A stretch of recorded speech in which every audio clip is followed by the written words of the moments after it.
నమస్తే నాగేశ్వర్ గారు. నమస్తే అండి.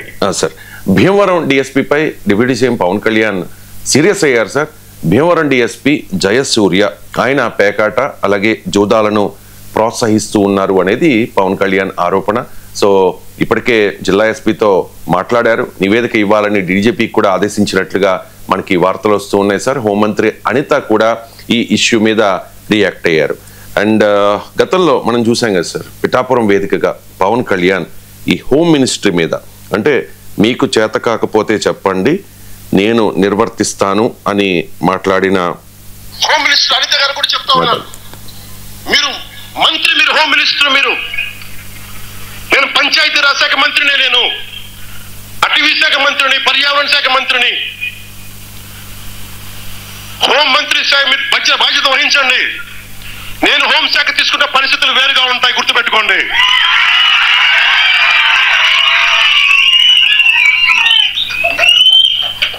మమ్మల్ని విమర్శించే నాయకులకి అందరికీ నేను చెప్తున్నాను, ఈ రోజున ఇలాగే మీరు తీసుకొస్తా ఉండండి. మీరు నిశ్చలంగా ఉండండి, ఏం చేయకుండా హోం బాధ్యతలు కూడా తీసుకోవాల్సి వస్తుంది. రైట్ సార్, హోం బాధ్యతలు కూడా తీసుకోవాల్సి ఉంటుంది అని చెప్పి గతంలో ఒకసారి మాట్లాడారు. ఆ తర్వాత అనిత కూలయ్యారు, ఇద్దరు కలిసి మాట్లాడుకున్న పరిస్థితి, అంతా వివాదం ముగిసిపోయింది అనుకున్నాము. కానీ ఇప్పుడు అంటే పవన్ కళ్యాణ్ చెప్తూ ఉన్నారు కదా సార్, తాను డిప్యూటీ సీఎం అండ్ 6 శాఖలకు మంత్రిగా ఉన్నారు, కానీ హోమ్ మినిస్ట్రీ తన పరిధిలో లేదు కాబట్టి ఒకవేళ నేను తీసుకుంటే పరిస్థితి వేరుగా ఉంటుంది అని చెప్పి గతంలోనే చెప్పిన పరిస్థితి. ఇప్పుడు హోంమంత్రి పరిధిలో ఉన్న డిఎస్పీపై పవన్ కళ్యాణ్ సీరియస్ అవుతూ ఉన్నారు సార్. పవన్ కళ్యాణ్ ఏం సంకేతం ఇస్తూ ఉన్నారు? Pawan Kalyan deputy chief minister complaint ఆయన దృష్టికి రావచ్చు. ఆయన ఒక ఎమ్మెల్యే, ఒక రాజకీయ పార్టీకి నాయకుడు. తన దృష్టికి ఏదైనా ఒక సమస్య వచ్చినప్పుడు ఎవరితో మాట్లాడాలి? ఒక చిన్న స్థాయి పవన్ కళ్యాణ్తో పోలిస్తే చిన్న స్థాయి పోలీస్ అధికారి, ఆయనతో మాట్లాడాల్సిన అవసరం లేదు వాస్తవానికి పవన్ కళ్యాణ్కు. హోంమంత్రితో మాట్లాడచ్చు, ఈవెన్ డీజీపీతో కూడా మాట్లాడాల్సిన అవసరం లేదు. హోంమంత్రికి దాన్ని రికమెండ్ చేసి ఇంకోది ఈ సంగతి చూడండి అమ్మా అని చెప్పచ్చు. కానీ మరి హోంమంత్రికి చెప్పకుండా నేరుగా ఆ పోలీస్ అధికారితో మాట్లాడాలన్నది సో ఆశ్చర్యంగా ఉంది. ఎందుకు మరి హోమ్ మినిస్టర్తో చెప్పినా ఆమె వినడం లేదా? హోమ్ మినిస్టర్తో చెబితే పని కాదని పవన్ కళ్యాణ్ అభిప్రాయమా? ఎందుకు ఈ 2 ప్రశ్నలు ఉత్పన్నమవుతుందంటే, గతంలో మీరు ఇంతకుముందు వినిపించిన పవన్ కళ్యాణ్ వ్యాఖ్యలు, మీకు చేత కాకపోతే చెప్పండి, హోమ్ మినిస్ట్రీ నేనే తీసుకుంటాను. వాస్తవంగా ఆయన తీసుకోడు, ముఖ్యమంత్రి ఇవ్వాల్సి ఉంటుంది. ప్రోటోకాల్ ప్రకారం ఎవరికి ఏ శాఖ ఇవ్వాలన్నది చీఫ్ మినిస్టర్స్ ప్రెరగేటివ్. అయితే కూటమిలో తనకున్న రాజకీయ ప్రాధాన్యత రీత్యా పవన్ కళ్యాణ్ అని ఉండాలి, తాను తీసుకోగలను అని. కానీ తానే అడిగితే చంద్రబాబు నాయుడు కాదనన్న నమ్మకంతో కావచ్చు. తన క్యాబినెట్లోనే ఉన్న ఒక మంత్రి పని విధానం పైన పవన్ కళ్యాణ్ బహిరంగంగా వ్యాఖ్యలు చేసిన కాంటెక్స్ట్లో చూసినప్పుడు మరింతగా ఆశ్చర్యం వేస్తుంది. ఒక దిగువ స్థాయి పోలీస్ అధికారితో ఎందుకు మాట్లాడాల్సి వచ్చింది? దాంతోపాటు మరో కాంటెక్స్ట్ కూడా ఉంది. ఎమ్మెల్యేలు అవినీతి పరులయ్యారు, అక్రమాలు చేస్తున్నారు, మంత్రులు అక్రమార్కులకు అండగా నిలుస్తున్నారు. ఇవన్నీ ఆంధ్రజ్యోతి కథనాలు, ఏబిఎన్ రాధాకృష్ణ విశ్లేషణలో.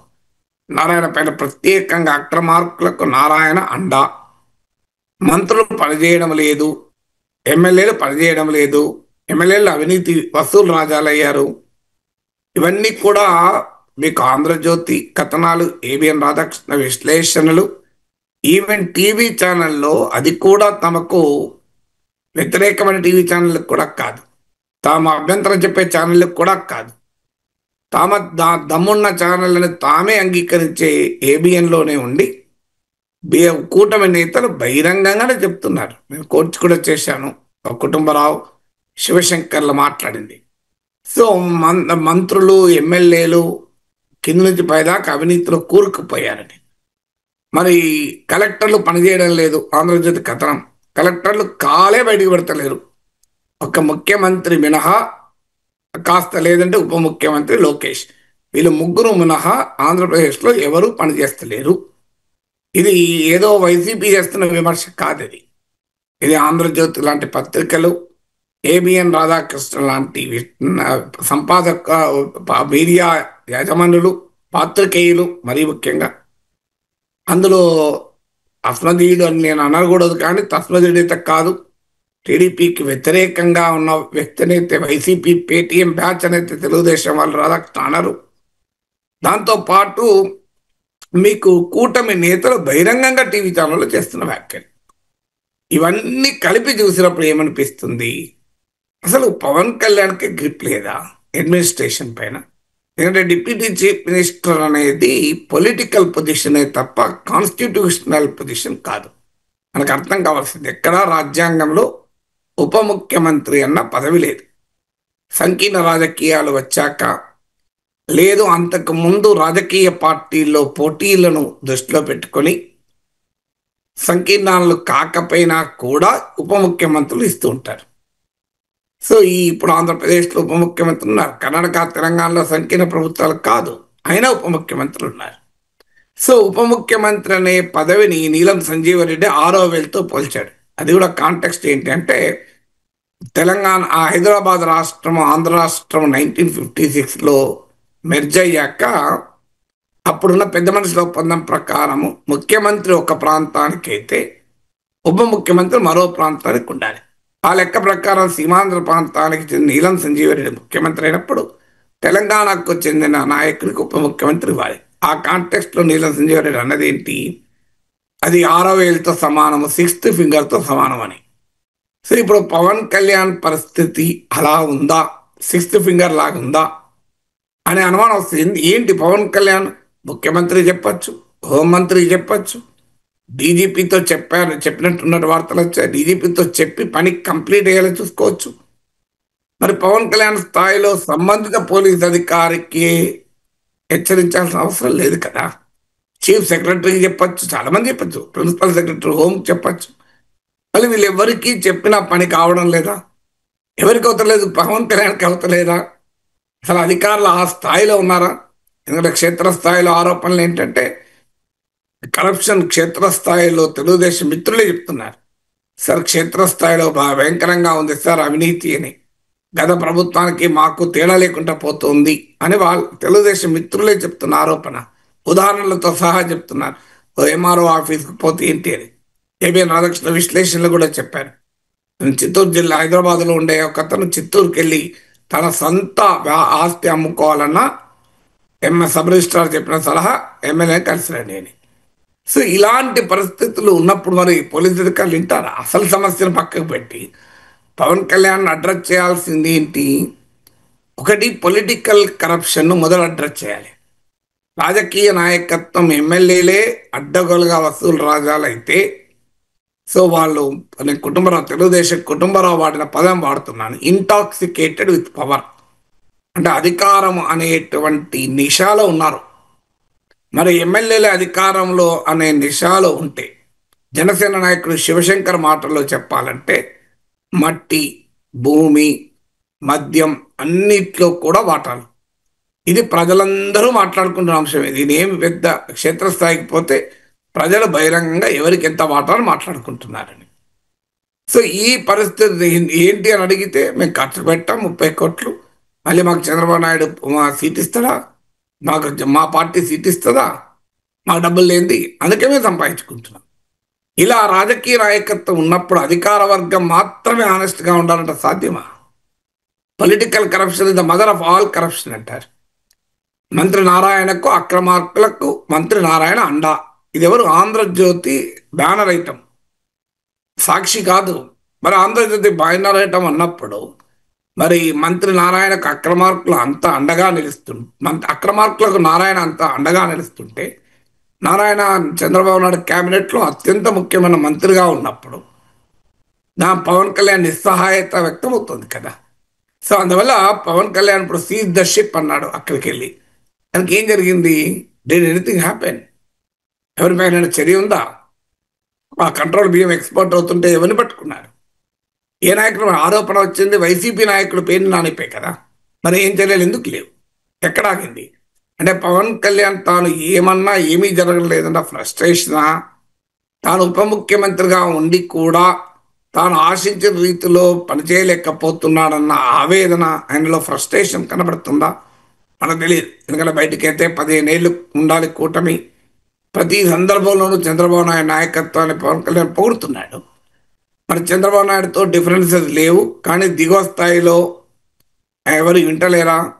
చంద్రబాబు నాయుడు నిస్సహాయత వ్యక్త పరిస్థితి ఉందా? మీకు ఆంధ్రజ్యోతి కథనాలు చూస్తే చంద్రబాబు నాయుడు నిస్సహాయుడిగా ఉండిపోతున్నాడు. ఎమ్మెల్యేలను కంట్రోల్ చేయండి, మంత్రులకు ముఖ్యమంత్రి ఆదేశము. ఇది పేజ్ 1 స్టోరీ ఆంధ్రజ్యోతిలో. సో వాట్ ఈస్ హ్యాపెనింగ్ అనేది ఒక క్వశ్చన్ మార్క్ అని మిగిలిపోయింది కదా. So what is the role and status of Pawan Kalyan in కూటమి క్యాబినెట్?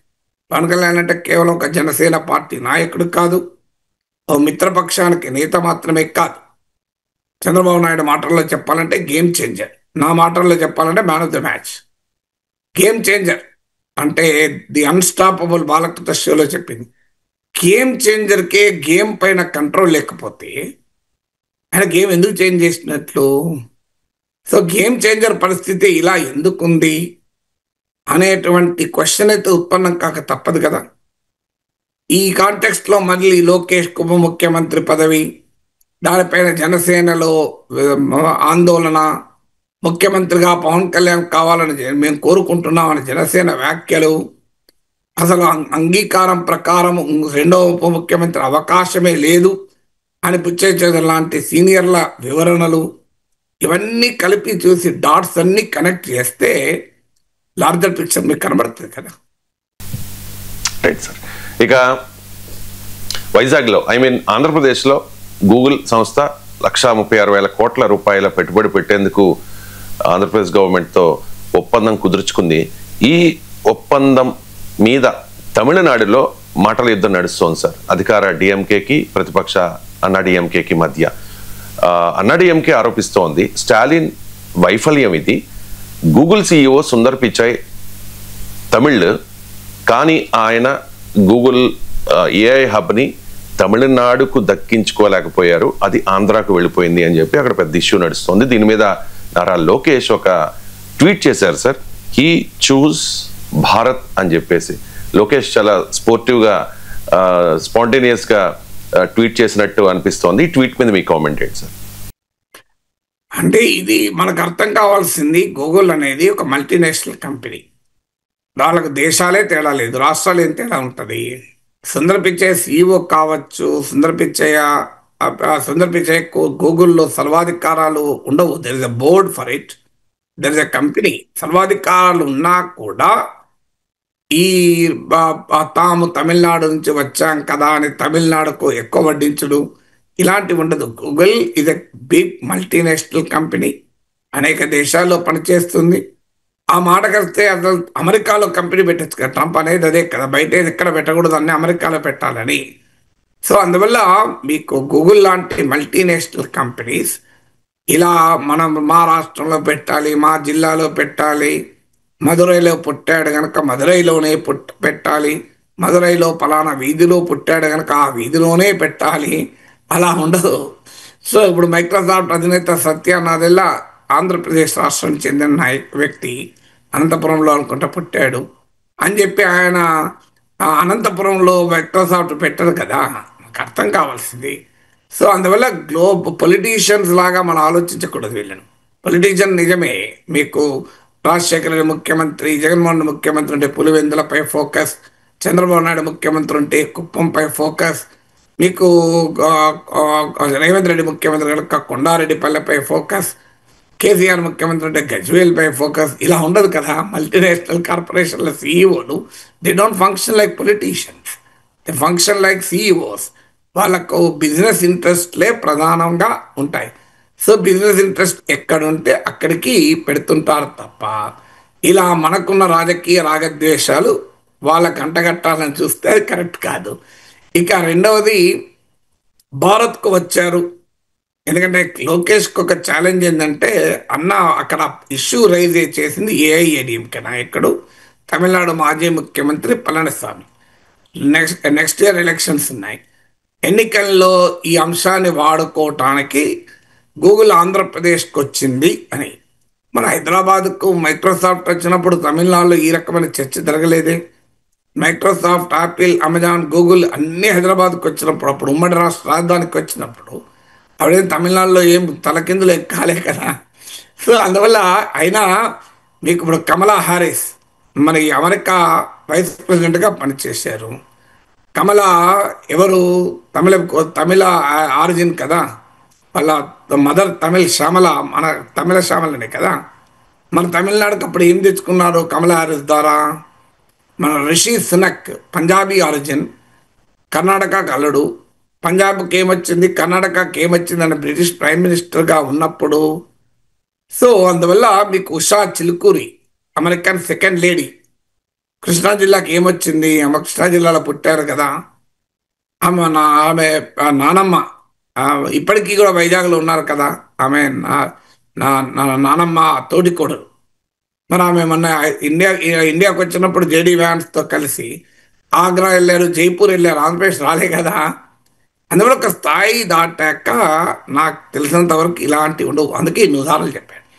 ఇక లోకేష్ ఉండే పొలిటికల్ సమస్య ఏంటంటే అక్కడ ఎన్డీఏలో భాగస్వామి అయిన ఏఐఏడిఎంకే మరో ఎన్డీఏ పాలిత రాష్ట్రానికి గూగుల్ రావడం పైన కామెంట్ చేస్తున్నారు. అంటే రెండు ఎన్డీఏలేడే, ఎన్డీఏ ప్రభుత్వమే తీసుకొచ్చింది కదా అని ఆనందపడతలేడు. ఎందుకంటే తమిళనాడులో స్టాలిన్ పైన ఎక్కువ పెట్టడానికి మన తమిళ బిడ్డ గూగుల్ సీఈఓగా ఉంటే ఆంధ్రప్రదేశ్కి ఎందుకు పోయింది అనేది ఆయన ఆరోపణ. అందుకే లోకేష్ అలా ఏమీ కాదు, తమిళ్ తెలుగు తంబి అందరం ఒకటే, అందరం కలిసి మనం భారత్లోనే అని.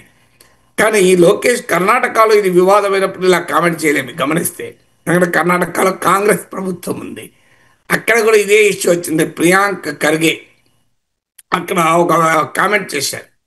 సో కామెంట్ చేస్తే ఆయన కామెంట్ ఏంటంటే అక్కడ కూడా ప్రతిపక్షాల నుంచి అక్కడ ఛాలెంజ్, ఇదే విమర్శలు వచ్చాయి. ఎందుకంటే బెంగళూరు ఎందుకు కోల్పోతుంది, వైజాగ్ కన్నా బెంగళూరు ఏమన్నా తక్కువనా, ఇండియా సిలికాన్ వ్యాలీ అంటారు కదా. అందులో బెంగళూరులో ఈ మధ్య కాలంలో వివాదం కూడా అయింది. రాజేష్ యబాజీ అనే ఒక బిజినెస్ మ్యాన్ ఈ రోడ్ల అతుకుల గతుకుల రోడ్లు, ఈ ట్రాఫిక్లతో చిరాకులేస్తుంది, నేను బెంగళూరు నుంచి నా వ్యాపారం ఎత్తేసుకుంటానన్నాడు. కిరణ్ మజుందార్ షా ప్రముఖ పారిశ్రామికవేత్త, ఆమె చైనా ఆమె ఒకరు చెప్పారు అసలు ఏంటి బెంగళూరు ఎందుకు ఇట్లా దరిద్రంగా ఉంటుంది అని. సో మనకు ఈ రాజేష్ యబాజీ ఈ మాట అన్నప్పుడు లోకేష్ ట్వీట్ చేశాడు, మీరు రండి ఇక్కడికి అని. గతంలో కూడా ఇలా వచ్చినప్పుడు కేటీఆర్ ట్వీట్ చేశాడు. ఎందుకు అక్కడ, సో అక్కడ రండి అని ఎందుకన్నాడు, ఆడ కాంగ్రెస్ పాలిత ప్రభుత్వం ఉంది కనుక వాళ్ళని ఇబ్బంది పెట్టడం అనే ఉద్దేశంతో అక్కడ రండి అన్నాడు. తమిళనాడులో విమర్శ చేసింది తమ మిత్రపక్షం ఎన్డీఏ బీజేపీ కామన్ అలై కనుక ఇక్కడ ఈ రకంగా మనకు కర్ణాటక కూడా ఎందుకండి ప్రియాంక్ ఖార్గేజీ మన భారత్కే కదా వచ్చింది అని అనలే కదా లోకేష్. ఏమన్నాడు, మీరు మీ ప్రభుత్వము సరిగా పనిచేయ మీ చాతకానితనానికి నేనేం చేయగలను అన్నాడు. మీ చాతకానితనానికి నేనేం చేయగలను అని అక్కడ కామెంట్ చేశారు. అందువల్ల ఇవన్నీ పొలిటికల్ కామెంట్లలో భాగం, ఆయా పాలిటిక్స్ని బట్టి ఉంటుంది. ఇప్పుడు ఆంధ్రప్రదేశ్లో చూడడం లేదా, ఇదే అదానీ డేటా సెంటర్ జగన్ టైంలో ప్రతిపాదనకు వస్తే అదానికి ఆంధ్రప్రదేశ్ను అమ్మేస్తారా అని తెలుగుదేశం విమర్శించింది. ఇదే అదానితో సోలార్ ఎనర్జీ కాంట్రాక్ట్ కుదుర్చుకుంటే ఏకంగా ఇప్పటి ఆర్థిక మంత్రి అప్పుడు పబ్లిక్ అకౌంట్స్ కమిటీ చైర్మన్ అయిన కేశవ్ హైకోర్టుకి వెళ్ళారు, ఎలక్ట్రిసిటీ రెగ్యులేటర్ కమిషన్కి వెళ్ళారు. ఇప్పుడు అదే అదానితో సోలార్ ఎనర్జీ జగన్ ప్రభుత్వం కుదుర్చుకున్న ఒప్పందాలు అవినీతి జరిగిందని అమెరికాలో కోర్టులో విచారణ జరిగినా వాటిని రద్దు చేయడం లేదు. అదానీ డేటా సెంటర్కు భూములు ఇవ్వడం ఏంటి అని అప్పుడు తెలుగుదేశం విమర్శించింది. ఇప్పుడు అదే అదానితో కలిసి గూగుల్ ఏ యాప్ నిర్మిస్తోంది, ఇప్పుడు వైసీపీ విమర్శిస్తోంది. అప్పుడు డేటా సెంటర్ మంచిది, ఇప్పుడు డేటా సెంటర్ చెడ్డదంటారు. ఇప్పుడు డేటా సెంటర్కి అదనంగా ఏ హబ్ కూడా వస్తుంది. అప్పుడు ఓన్లీ ఆ డేటా సెంటర్ వైసీపీ గొప్పగా చెప్పుకుంది 25,000 ఉద్యోగాలు వస్తాయని. ఇప్పుడు 200 ఉద్యోగాలు వస్తాయి అంటున్నారు. అంటే జగన్ టైంలో అదాని డేటా సెంటర్ ఏర్పాటు చేస్తే 200 ఉద్యోగాలు వస్తాయి, చంద్రబాబు టైంలో డేటా సెంటర్ ఏర్పాటు చేస్తే 25,000 ఉద్యోగాలు వస్తాయి. అప్పుడు అదానితో కలిస్తే, జగన్ టైంలో అదానితో కలిస్తే తప్పు, ఇప్పుడు చంద్రబాబు టైంలో అదానితో కలిస్తే అద్భుతమైన ప్రగతి. ఇది రాజకీయ పార్టీల వ్యవహార సరళి. మాలాంటి వాళ్ళు అప్పుడైనా ఇప్పుడైనా స్టాండ్ ఒకటే. ఎవరు అధికారంలో ఉన్నారన్నదంతా సంబంధం లేదు. మంచిదైతే మంచిదంటాం, కానీ రాజకీయాల్లో అలా ఉండదు కదా. వాళ్ళ వాళ్ళ పొలిటికల్ ఇంట్రెస్ట్లతో డిఫైన్ అవుతాయి ఎప్పుడైనా. సో వాళ్ళ పొలిటికల్ ఇంట్రెస్ట్ల కోసం అక్కడ ఏడీఎంకే మాట్లాడుతున్నారు, కర్ణాటకలో ఇంకో రకంగా మాట్లాడుతున్నారు. లోకేష్ ఇద్దరికీ సమాధానం చెప్పేటప్పుడు అస్మదీయుడికి ఒక రకంగా, తస్మదీయుడికి ఒక రకంగా సమాధానం చెప్తున్నాడు. Right sir. ఇక తెలంగాణ రాజకీయాల విషయానికి వస్తే కాంగ్రెస్ కు మేం పట్టాదారులం అంటూ ఉన్నారు కాంగ్రెస్ పార్టీ సీనియర్ నేత మాజీ మంత్రి జీవన్ రెడ్డి. మంత్రి అడ్లూరి లక్ష్మణ్ ఎదుట జీవన్ రెడ్డి ఆవేదన వ్యక్తం చేస్తున్నట్టుగా నమస్తే తెలంగాణలో ఒక వార్తను చూస్తూ ఉన్నాం సార్. సార్ స్క్రీన్ మీద ప్లే చేయండి. బీఆర్ఎస్ హయాంలోనే సంతోషంగా ఉన్నాం, పదవులు పనులు ఫిరాయింపుదారులకైనా నన్ను మానసికంగా ఎందుకు చంపుతారు అని చెప్పి జీవన్ రెడ్డి మంత్రి అడ్లూరి ఎదుట ఆవేదన వ్యక్తం చేస్తూ ఉన్నట్టుగా వార్త సార్. దీని మీద వెంటనే పిసిసి చీఫ్ మహేష్ కుమార్ గౌడ్ కూడా రెస్పాండ్ అయ్యారట సార్. కాంగ్రెస్ లో పట్టాదారులు ఉండరు అని చెప్పేసి. సార్ కాంగ్రెస్ కు అసలు పట్టాదారులు ఎవరు సార్? కాంగ్రెస్ కు అసలు పట్టా కాంగ్రెస్ పార్టీకి రాష్ట్రంలో జిల్లాలో పట్టాదారులు ఉండరు. దేశం మొత్తం మీద ఒకరే పట్టాదారుడు, ఒకరే గుత్తాదారు అంటారు. అది గాంధీ, రాజీవ్ గాంధీ, ఇందిరాగాంధీ, జవహర్లాల్ నెహ్రూ, రాహుల్ గాంధీ, సోనియా గాంధీ, ప్రియాంక గాంధీ కుటుంబం మొత్తం పట్టా వాళ్ళ చేతిలో ఉంటుంది. కౌలుకు అంతటా తీసుకుంటారు. అందువల్ల ఒకటే పట్ట ఇక్కడ జగిత్యాలలో ఒకరికి పట్టా, హైదరాబాద్ ఇంకోరికి పట్టా, కర్ణాటకలో ఇంకోరి పట్టా ఉండదు. పట్టా మొత్తం భారతదేశంలో కాంగ్రెస్ ల్యాండ్ అంతా ఒక్క గాంధీ కుటుంబం దగ్గరే ఉంటుంది. వాళ్ళ దగ్గర లీజుకు తీసుకొని, కౌలుకు తీసుకొని టెనెంట్ ఫార్మింగ్ చేసుకుంటారు ఎక్కడికక్కడ. అది రెగ్యులర్గా రెన్యూ కావాల్సి ఉంటుంది ఆ కౌలుదారు ఒప్పందం. కౌలుదారుల హక్కులు ఉండవు కాంగ్రెస్ పార్టీలో. సో కౌలుదారులు ఇంకో 12 ఏళ్ళు కౌలుదారుగా చేస్తే భూమి పైన హక్కు కౌలుదారుకే దక్కుతుంది. ఇలాంటి కౌలుదారు చట్టాలు కాంగ్రెస్ పార్టీలో ఉండవు. ఆ మాటకైతే ఏ పార్టీలు ఉన్నాయి చెప్పండి? బీజేపీలో పట్టాదారు ఎవరు? బీజేపీలో పట్టాదారు ఇప్పుడు బీజేపీ శాసనసభా పక్ష నేత మహేశ్వర్ రెడ్డి బీజేపీ పట్టానా? ఆయన కాంగ్రెస్, అంతకుముందు ప్రజారాజ్యం నాకు గుర్తున్నంత వరకు. మీకు ఈటల రాజేందర్ బీజేపీలో పట్టాదారా? ఆయన బీఆర్ఎస్ కదా. రఘునందన్ రావు ఆయన బీజేపీలో పట్టాదారా? ఆయన బీఆర్ఎస్, కాంగ్రెస్ తర్వాత బీజేపీ కదా, మూడో పార్టీ. సో ఇలా బీజేపీలో పట్టాదారులు ఉన్నారా అని నా క్వశ్చన్. ఇక బీఆర్ఎస్లో పట్టాదారు ఎవరు? సో బీఆర్ఎస్లో సవితా ఇంద్రారెడ్డి పట్టాదారా? కాంగ్రెస్ నుంచి రాలేదా? సో ఇంతమంది రాలేదు కాంగ్రెస్ పట్టాదారులు. అలా పట్టాదారులు ఏమీ ఉండవు. సో రాజకీయ పార్టీలో కబ్జాదారులు ఉంటారు, పార్టీ మారకుండా ఇంకో పార్టీలో చేరుతారు. సో మీకు అయినా Jeevan Reddy, subject my memory correction, ఆయన కూడా కాంగ్రెస్లోనే ఎదిగి వచ్చిన నాయకుడు కాదనుకుంటాను నాకు తెలిసినంత వరకు. ఆయన బ్యాక్గ్రౌండ్ వెళ్తే కాంగ్రెస్ వెటరన్ అయిన జానారెడ్డి కూడా తెలుగుదేశం నేపథ్యం. ఆ మాటకంతా రేవంత్ రెడ్డి కాంగ్రెస్లో పుట్టి పెరిగాడా? ఆయన తెలుగుదేశంలో పుట్టాడు పెరిగాడు కదా. మీకు సిద్ధరామయ్య కాంగ్రెస్లో పుట్టి పెరిగాడా? ఆయన జనతాదళ సెక్యులర్ నుంచి వచ్చిన నాయకుడు కదా. హేమంత్ విశ్వాస్ శర్మ అస్సాం ముఖ్యమంత్రి బీజేపీలో పుట్టి పెరిగాడా? పట్టాదారా? అంతకుముందున్న ముఖ్యమంత్రి సర్వానంద్ సోనోవాల్ బీజేపీలో పట్టాదారా? సో అందువల్ల మీకు రాజకీయ పార్టీ బీజేపీ లాంటి పార్టీలోనే పట్టాదారులు ఉంటలేరు. కనీసం బీజేపీలో ఎక్కువ మంది పట్టాదారులు ఉంటారు, కొంతమంది మాత్రమే నా పట్టా లేకుండా కౌలు తీసుకునే వాళ్ళు ఉంటారు. కానీ కాంగ్రెస్లోకి వచ్చినప్పుడు ఒక్కరికే పట్టా ఉంటుంది. కాంగ్రెస్ అనే కాదు, బీఆర్ఎస్ అయినా, టీడీపీ అయినా, వైసీపీ అయినా, కుటుంబ పార్టీలు ఇవన్నీ కూడా. అందువల్ల వారసత్వ రాజకీయాలు నడిపే పార్టీలు, వారసత్వం నడిపే పార్టీల్లో పట్టా మొత్తం ఒక్కరి చేతిలో ఉంటుంది. అది ఆ దాని యజమాని చేతిలో ఉంటుంది.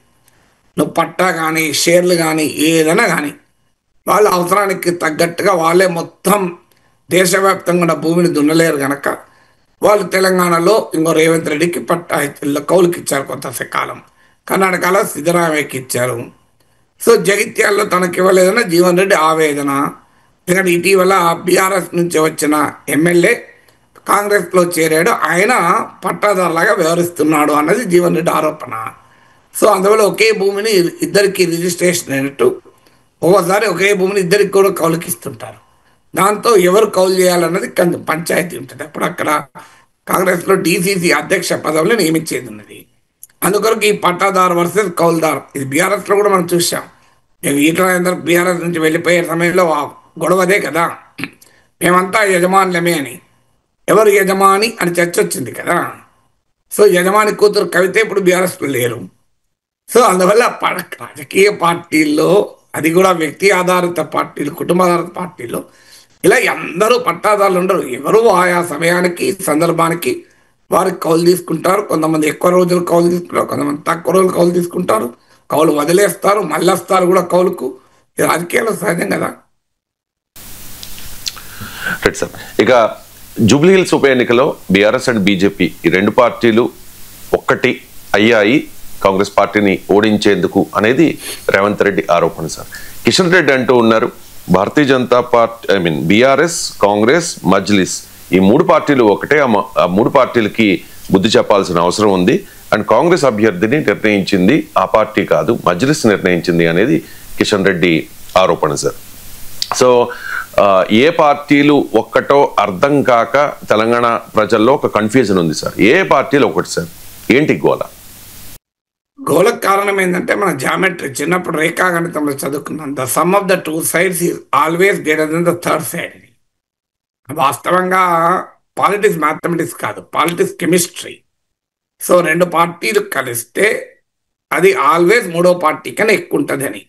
కానీ అది అన్ని సందర్భాలు నిజం కాదు. నేను ఎక్కువసార్లు ఉదాహరణ చెప్తా. లింగోజీ కూడా అది జిహెచ్ఎంసీలో బై ఎలక్షన్, అక్కడ బీజేపీ నాయకులు వెళ్ళి, ప్రస్తుత బీజేపీ రాష్ట్ర అధ్యక్షుడు రామచంద్రరావే ఆ టీంకు డెలిగేషన్ నాయకత్వం ఇచ్చాడు. అప్పుడు బండి సంజయ్ ప్రెసిడెంట్, తనకు తెలియకుండా జరిగిందని కూడా అప్పుడు బండి సంజయ్ స్టేట్మెంట్ ఇచ్చాడు. ఆయన వెళ్ళి ప్రగతి భవన్లో కేటీఆర్ను కలిసి, పేరాల శేఖర్ రావుతో కూడా కలిసి మీరు పోటీ పెట్టకండి అని అడిగితే బీఆర్ఎస్ పోటీ పెట్టలే. బీజేపీ సిట్టింగ్ సీట్లో బై ఎలక్షన్ జరిగితే బీజేపీ బీఆర్ఎస్ కలిస్తే కాంగ్రెస్ గెలిచింది అక్కడ. అందువల్ల రాజకీయాల్లో జామెట్రీ ఉండదు, కానీ ఉండే అవకాశం ఉంది కనుక ఆందోళన వ్యక్తం చేస్తుంటారు. ఎందుకంటే తెలంగాణ రాజకీయాల్లో మనం గమనిస్తే 2023 ఎలక్షన్స్ తీసుకుందాం. 2023 ఎలక్షన్స్, అసెంబ్లీ ఎలక్షన్లు తీసుకోండి. 37% బీఆర్ఎస్ కోట్ వచ్చింది, 40% కాంగ్రెస్కి వచ్చింది, 14% బీజేపీకి వచ్చింది. అంటే బీఆర్ఎస్ ప్లస్ బీజేపీ కలిపారనుకోండి 51%, 51% కాంగ్రెస్కు 40%, క్లియర్ 10% లీడ్. కొంత ఓట్ ట్రాన్స్ఫర్ అటు ఇటు కాకపోయినా కూడా still it is a substantial majority. అలాగే మీకు లోక్సభ ఎలక్షన్లు తీసుకోండి. Congress 40%, BRS 17%, BJP 35%. మళ్ళీ సేమ్ రిపీట్ అయింది చూడండి. BRS plus BJP 52%. అంటే అర్థమైంది, అసెంబ్లీ ఎన్నికల్లో, లోక్సభ ఎన్నికల్లో బీఆర్ఎస్ బీజేపీ కలిస్తే ఖచ్చితంగా కాంగ్రెస్ కన్నా కనీసం 10% అబోవ్ ఓటింగ్ ఉంటుంది. అది ఆందోళన.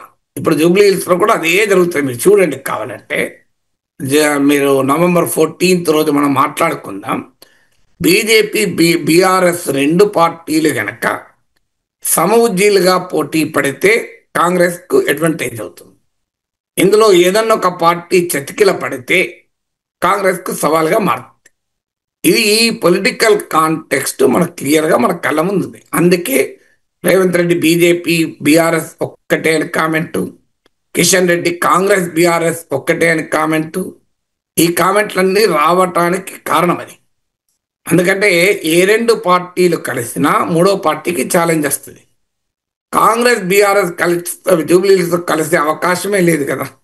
ఎందుకంటే ప్రధాన పోటీ నాకున్న అంచనా ప్రకారం, నేను చూసిన వివిధ సర్వేల ప్రకారం ఇవాళకి ఇంకా ఎన్నికలు దూరం ఉన్నాయి. రాజకీయాల్లో ఎప్పుడు ఏమవుతుందో ఎవరూ చెప్పలేము. క్రికెట్ లాగా రాజకీయాలు చివరి బంతి ఆడేదాకా మ్యాచ్ చెప్పలేము. బట్ యాజ్ ఆఫ్ టుడే చూస్తే క్లియర్గా it is a Congress versus BRS fight. రాసి పెట్టుకోండి, November 14th ఎవరు గెలవగలుగుతారో చెప్పగలం. నేను November 11th రోజు చెప్తాను ఎగ్జిట్ పోల్స్లో. ఎగ్జిట్ పోల్స్ అయిన రోజు అప్పుడు గెలవడు, నేనేమి ఎగ్జిట్ పోల్స్ నిర్వహించడం లేదు. కానీ నేను చాలా జాగ్రత్తగా క్లోజ్గా జూబ్లీ హిల్స్ బైపోల్ను ఫాలో అవుతూ అనేక మందితో మాట్లాడుతూ తెలుసుకుంటాను. నేను అక్కడ ఓటర్ను కూడా, I'm personally voter in Jubilee hills assembly segment. So అందువల్ల నాకున్న అంచనా ప్రకారం ఖచ్చితంగా ఈవెన్ రిజల్ట్ కూడా ప్రిడిక్ట్ చేయొచ్చు, స్పెక్యులేట్ చేయొచ్చు. So as of today it's a fight between Congress and BRS. BJP ప్రచారంలో వెనుకబడింది. క్యాండిడేట్ దీపక్ రెడ్డి పట్ల పార్టీలోనే వ్యతిరేకత వ్యక్తమవుతోంది. సో పోటీ కాంగ్రెస్ వర్సెస్ బీఆర్ఎస్ ఉన్నప్పుడు బీజేపీ భయం ఏంటంటే బీజేపీకి పడే ఓటు కూడా పడదు. ఇప్పుడు మీకు అదే జరుగుతుంది ప్రతి చోట కూడా. ఎందుకంటే రెండు పార్టీల మధ్య పోలరైజ్ అయితే మూడో పార్టీ స్క్వీజ్ అవుట్ అవుతుంది. అసెంబ్లీ ఎన్నికల్లో మీరు గమనిస్తే బీఆర్ఎస్ ముందుకొచ్చింది, లోక్సభ ఎన్నికలకు వచ్చేవరకు బీజేపీ ముందుకొచ్చింది. అందువల్ల బీజేపీ భయము ఆందోళన ఏంటంటే ఇది కాంగ్రెస్ వర్సెస్ బీఆర్ఎస్ ఫైట్గానే ఉంటే బీజేపీ స్క్వీజ్ అవుట్ అవుతుంది, బీజేపీ బలం భారీగా పడిపోతుంది, మీరు చూస్తూ ఉండండి. అందువల్ల బీజేపీ ఏంటంటే తన బలాన్ని పుంజుకోవాలి అని. మరి పుంజుకోవాలన్నప్పుడు ఏం చేయాలి? ఆల్రెడీ కాంగ్రెస్ పార్టీ అటాక్ మొదలుపెట్టింది బీజేపీ బీఆర్ఎస్ ఒక్కటే అని. అందుకే కాంగ్రెస్ బీఆర్ఎస్ ఒక్కటే మొదలుపెట్టారు. ఎప్పుడు కూడా ఇద్దరు పోటీదారులు ఎప్పుడు కలవరు. కాంగ్రెస్ బీఆర్ఎస్లు వాళ్ళు ఇద్దరే పోటీ పడుతుంటే ఎట్లా కలుస్తారు? ప్రాక్టికల్గా సాధ్యం కాదు కదా. సో మీకు రెండు ప్రధానమైన శక్తులు ఎప్పుడు కలవయి. దుర్యోధనుడు భీముడు కలుస్తారు, అప్పుడు మ్యాచ్ ఫిక్సింగ్ ఉంటుందా? ఉండడం సాధ్యం కాదు, ఎందుకంటే వాళ్ళిద్దరు యుద్ధం చేస్తున్నప్పుడు. సో అందువల్ల ప్రత్యక్ష యుద్ధం ఇప్పుడు కాంగ్రెస్ బీఆర్ఎస్ల మధ్య జరిగితే ఆ రెండు పార్టీలు ఎట్లా కలుస్తాయి? నాకు అర్థం కాని అంశం. అయినా నేను బీజేపీ బీఆర్ఎస్ కలిసింది రహస్య ఒప్పందము అని రేవంత్ రెడ్డి ఆరోపించినప్పుడు కూడా నేను చెప్పాను అలాంటి ఒప్పందం ఏమీ ఉండే అవకాశమే రాజకీయాల్లో ఉండదు అని. ఎందుకంటే బీజేపీ తన ఉనికిని కోల్పోయి బీఆర్ఎస్తో పొత్తు పెట్టుకుంటుందా? ఇప్పుడు బీఆర్ఎస్ తన ఉనికిని కోల్పోయి కాంగ్రెస్కు సరెండర్ అవుతుందా? కాంగ్రెస్ పార్టీ అధికారంలో ఉండి ఆ సీటులో తాను ఓడిపోయి బీఆర్ఎస్ లాభం చేసి తన ప్రత్యర్థి లాభం చేస్తుందా? కామన్ సెన్స్ చెప్తుంది కదా. ఇంకా నీకు బీజేపీ ఓటర్ అయినా బీజేపీ క్యాడర్ అయినా మనం ఎలాగూ గెలవం కదా, మీరు కాంగ్రెస్ గెలిపిస్తే నయం అనే ఆలోచన రావచ్చు ఒకవేళ వాళ్ళు వెనకబడుతున్నా నేను అనడం లేదు, నేను ఇప్పుడున్న పరిస్థితి చెప్తున్నాను. సో స్టిల్ ఎందుకంటే వాళ్ళు నామినేషన్ వేసి ఇప్పుడే రంగంలో దిగుతున్నారు కనుక రాజస్థాన్ ముఖ్యమంత్రి, ఉత్తరప్రదేశ్ ముఖ్యమంత్రి ఇవన్నీ వస్తారు. ఆల్రెడీ మొదలైంది కదా మజ్లిస్ అని. ఇప్పుడు మీకు జిహెచ్ఎంసీ ఎన్నికలప్పుడు ఇదే మాట విన్నాం. ఇంకా రోహింగ్యాలు కూడా వస్తారు, ఇంకా టైం ఉన్నది. ఇంకా బహుశా ఈ నవంబర్ 11 లోపల రోహింగ్యాలు వచ్చేస్తారు. సో ఇప్పటికి ఇంకా రోహింగ్యాలు రాలేదు, రోహింగ్యాలు వస్తారు. హైదరాబాద్ పేరు మార్చడం భాగ్యనగర్ వస్తుంది. అందుకే మీరు చూడండి, మీకు బీజేపీ నాయకులు ఆల్రెడీ భాగ్యనగరం అని మాట్లాడుతున్నారు. మీరు చూడండి, హైదరాబాద్ అని మాట్లాడతలేదు. రఘునందన్ రావు ఉపన్యాసం చూశాను నేను జూబ్లీహిల్స్లో, పూర్తిగా ఆయన భాగ్యనగర్ అనే మాట్లాడాడు. ఆయన బీఆర్ఎస్లో ఉన్నప్పుడు కాంగ్రెస్లో ఉన్నప్పుడు అట్లా మాట్లాడిండా? ఇప్పుడు హైదరాబాద్ అనే అన్నాడు కదా. సో అందువల్ల ఎందుకు సహజం రాజకీయాల్లో ఏ పార్టీ వాళ్ళ పార్టీలకు ఉండే ఎజెండా ఉంటుంది. గతంలో ఏమన్నారు? కారు స్టీరింగ్ ఓవైసీల దగ్గర అన్నారు. ఇప్పుడు కాంగ్రెస్ పార్టీ అభ్యర్థిని బీఆర్ఎస్ మజ్లిస్ నిర్ణయిస్తుందని. కాంగ్రెస్ పార్టీకి 65 సీట్లుండి 10 మంది బీఆర్ఎస్ ఎమ్మెల్యేలు కలిసి బై ఎలక్షన్లో ఒక సీటు గెలుచుకున్న తర్వాత వాళ్ళ క్యాండిడేట్ ఎంఐఎం ఎందుకు డిసైడ్ చేస్తుంది? ప్రాక్టికల్గా సాధ్యమా? సో కాంగ్రెస్ పార్టీ నిర్ణయించుకుంటుంది. అఫ్కోర్స్ ఎంఐఎం అభ్యర్థన చెబితే కాంగ్రెస్ తన అభ్యర్థిని పెట్టడంలో ఆలోచించవచ్చు, పాసిబిలిటీ ఉంది. ఎందుకంటే అక్కడ ఎంఐఎం మద్దతు అవసరం గనక ఎంఐఎంకు వ్యతిరేకించే అభ్యర్థిని కాంగ్రెస్ పెట్టకపోవచ్చు, అది అర్థం చేసుకోలేం. కానీ కాంగ్రెస్ అభ్యర్థిని ఎంఐఎం ఎట్లా నిర్ణయిస్తుంది? సో అయినా ఎంఐఎం కొత్త ఏముంది? ఇది 10 ఏళ్ళు కాంగ్రెస్ అధికారం ఉన్నప్పుడు ఉమ్మడి రాష్ట్రంలో కాంగ్రెస్ సపోర్ట్ చేసింది, 10 ఏళ్ళు బీఆర్ఎస్ అధికారంలో ఉన్నప్పుడు బీఆర్ఎస్ సపోర్ట్ చేసింది. రాహుల్ గాంధీ పైన బీజేపీ కన్నా ఓవైసీ ఎక్కువ విమర్శలు చేశారు కదా. దేశంలో ఇప్పుడు కాంగ్రెస్ పార్టీ పైన ఓవైసీ విమర్శలు చేసినంత ఎవరూ చేయరు కదా. సో అందువల్ల ఎంఐఎం పని ఏంటి? ఎవరు అధికారం ఉంటే వాళ్ళతో ఉంటారు. అధికారం ఉన్న వారి పని ఏంటి? పాత బస్తీని, హైదరాబాద్ ఓల్డ్ సిటీని ఎంఐఎంకు ఇచ్చేసి తెలంగాణ అంతటా వాళ్ళు లాభం పొందుతుంటారు. అందుకే కదా రాజకీయం నడిచేది. ఇది అందరికీ తెలుసు. అందుకే స్టీరింగ్ కార్ స్టీరింగ్ ఓవైసీ దగ్గర ఉంది, కాంగ్రెస్ చెయ్యి ఓవైసీ పట్టుకున్నాడు. సో ఇవన్నీ విమర్శలు వస్తూ ఉంటాయి. ఐ డోంట్ థింక్ జూబ్లీహిల్స్ ఎలక్షన్స్లో హిందూ ముస్లిం ఈ రోహింగ్యా ఇవన్నీ పనిచేస్తాయి అనుకోడు. But BJP place the same. ఇప్పుడు యోగి ఆదిత్యనాథ్ వస్తాడు, ఆయన ఏం మాట్లాడతాడు? ఇంకోటి ఆయన మీకు ఫ్లైఓవర్లు, మెట్రోలు, రీజనల్ రింగ్ రోడ్లు మాట్లాడతాడా? యోగి ఆదిత్యనాథ్ రోహింగ్యాల గురించి మాట్లాడాలి, ఓవైసీల గురించి మాట్లాడాలి, మజ్లిస్ గురించి మాట్లాడాలి, భాగ్యలక్ష్మి టెంపుల్ గురించి మాట్లాడాలి, ఆయన హైదరాబాద్ భాగ్యనగర్ చేస్తామని మాట్లాడాలి. జిహెచ్ఎంసీ ఎన్నికలప్పుడు రోహింగ్యాల ప్రస్తావన తెస్తే ఇప్పటి వరకు మళ్ళీ రోహింగ్యాలు ఎప్పుడైనా వచ్చిందా మీరు చెప్పండి నాకు. ఇప్పుడు కూడా వస్తారు రోహింగ్యాలు. మీరు రోహింగ్యాలు ఎంతో రోజు టైం పడుతుంది కొద్దిగా, ఎలక్షన్ టైం కూడా రోహింగ్యాలు వచ్చేస్తారు. బీహార్ అసెంబ్లీ ఎన్నికల్లో ప్రధానంగా ఎన్డీఏ అండ్ మహాగఠబంధన్ మధ్య పోటీ ఉంది. జన్ స్వరాజ్ పార్టీ కూడా, అంటే ప్రశాంత్ కిషోర్ పార్టీ కూడా పోటీ చేస్తోంది. ప్రశాంత్ కిషోర్ చెప్తూ ఉన్నారు, సార్ మాకు వస్తే 10 లోపల వస్తాయి, లేకపోతే 150కి పైన వస్తాయని చెప్పి. ఏంటి సార్ ప్రశాంత్ కిషోర్ లెక్క ఏంటి? అంటే ప్రశాంత్ కిషోర్ రంగంలోకి దిగక ముందే చేతులు తెస్తున్నాడు అని అనుకోవాలా? ఎందుకంటే తమకే అధికారము అని నిన్నటిదాకా మాట్లాడాడు, బీహార్ బారిపోతుంది అని. అంతేకాదు రాఘవ్పూర్లో మీకు తేజస్వి యాదవ్ మహాగఠబంధన్ ముఖ్యమంత్రి అభ్యర్థి పైన తాను పోటీ చేస్తానని ప్రకటించాడు. చాలా మంది ఊహించారు ఇది హై ప్రొఫైల్ కంటెస్ట్ అవుతుంది అని. ఎందుకంటే అక్కడ బీజేపీ తరఫున సతీష్ యాదవ్ అనుకుంటాను, ఆయన నాకు గుర్తు రాబ్రీ దేవిని ఓడించాడు, రాబ్రీ దేవితో పోటీ పడ్డాడు కూడా. సో అలాంటి అతన్ని అక్కడ పోటీ చేస్తానని ప్రశాంత్ కిషోర్ అన్నాడు. సరిగ్గా ఇది కేజ్రీవాల్ మోడల్, మీకు గుర్తుండే ఉంటుంది. కేజ్రీవాల్ వెళ్ళి మోడీతో వారణాసిలో తలపడ్డాడు, తన స్టేట్లో వెళ్ళి.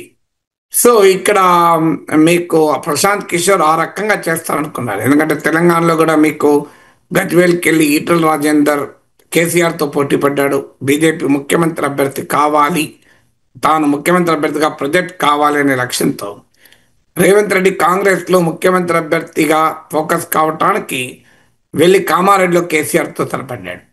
సో అందువల్ల ఎవరైనా ముఖ్యమంత్రి కావాలి అని అనుకుంటే సహజంగా హై ప్రొఫైల్ కాంటెస్ట్లో వెళ్ళి పోటీ చేస్తుండడం ఒక ఆనవాయితీ, అంతటా కాదని, కానీ అదొక ట్రెండ్. కానీ ఇక్కడ వరకు మనకు ప్రశాంత్ కిషోర్ ముందు ప్రకటించి ఇప్పుడు అసలు బీహార్లో తాను ఎమ్మెల్యేగానే పోటీ చేయడం లేదు అని ప్రకటించేశాడు. సో మొదటి అంశం, అసలు రాఘవాపూర్లో మహాగఠబంధన్ ముఖ్యమంత్రి అభ్యర్థిపై పోటీ చేస్తానని చెప్పి అసెంబ్లీ ఎన్నికల్లోనే పోటీ చేయడం లేదు, ఎందుకంటే తనకు పార్టీ వర్క్ ఉంది అని అంటున్నాడు. సో ఎంత తేడా వచ్చిందో మీరు చూడండి. రెండవది, అసలు బీహార్ మారిపోతుంది, మీరు ఊహించని ఫలితం బీహార్లో రాబోతోంది అని పేర్కొన్న ప్రశాంత్ కిషోర్ ఇప్పుడు వస్తే 150, రాకపోతే 10 అని తనకు తానుగా డిఫైన్ చేసుకుంటున్నాడు. ఎందుకు జరుగుతోంది ఈ పరిణామాలు? ప్రశాంత్ కిషోర్ ఒకటి నార్మల్ పొలిటీషియన్ కాదు, ఎంత రాజకీయ నాయకులకు సలహాలు ఇచ్చినా తాను సయానా రాజకీయ నాయకుడు కాదు గనక ఆ పొలిటికల్ ప్లేబుక్ అనేది ఇంకా పూర్తిగా అర్థమైనట్లేదు. సలహా ఇవ్వడం వేరు, యాక్చువల్గా ఆడడం వేరు. ఇప్పుడు మనం ఎవరైనా క్రికెట్ ఆడుతుంటే అయ్యో ఆ బాల్ అట్లా కొడితే అయిపోవు కదా, అరే ఈ బాల్ ఇంత సింపుల్గా అనవసరంగా అయ్యాడు కదా అని పక్కన ఉన్న కామెంట్ చేస్తూ ఉంటాం.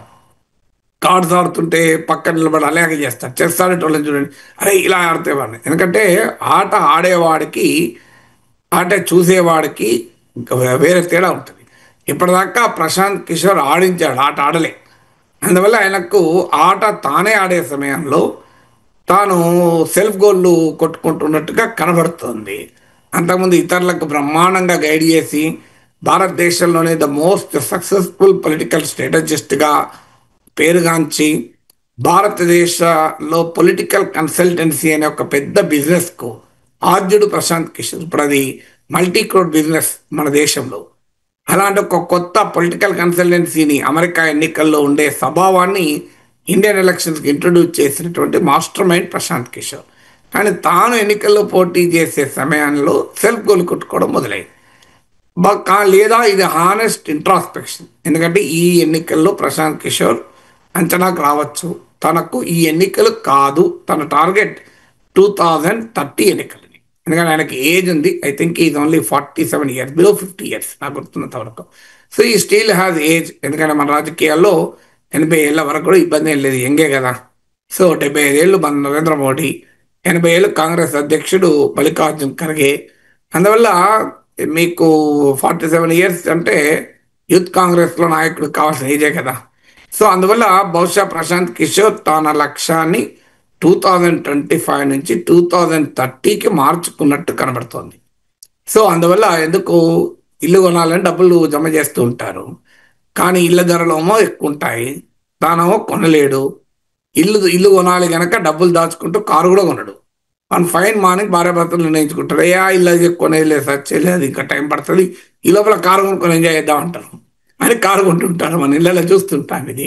సో ప్రశాంత్ కిషోర్ కూడా అదే కేటగిరీ. అంటే తాను ఈ ఎలక్షన్కి ఏమీ కాదు అని అర్థమైపోయింది కనుక ఎదిగి పంచాయతీ అని 2030కి రెడీ అవుతున్నట్టుగా కనబడుతున్నాడు. ఎందుకంటే ఆయనకి ఇప్పటి వరకు ఉన్న సర్వేలు అయితే చెప్పేది ప్రశాంత్ కిషోర్ ఇంపాక్ట్ 0 అయితే ఉండదు. ఒకటి ఫస్ట్ పాయింట్. ఇప్పుడు అనేక సర్వేలు వస్తున్నాయి ఇప్పటికీ. ఎందుకంటే నాకున్న అడ్వాంటేజ్ ఏంటంటే చాలా సర్వేలు డేటా వస్తూనే ఉంటుంది. ఈవెన్ ఇప్పుడు జూబ్లీ హిల్స్ బై ఎలక్షన్ సర్వేలు ఇప్పటికి ఒక 3 సర్వేలు చూశాను నేను. ఇంకొక వారం రోజులు ఇంకో 3 సర్వేలు చూస్తాను. ఎందుకంటే సలహాల కొరకు సర్వేలు నా దగ్గరికి వస్తుంటాయి. అది ఏ పార్టీ అయినా చేయించనియండి. సో కనీసం ఒక 3 సర్వే చూశాను, 4th సర్వే చూస్తున్నాను ఇప్పుడు జూబ్లీ హిల్స్.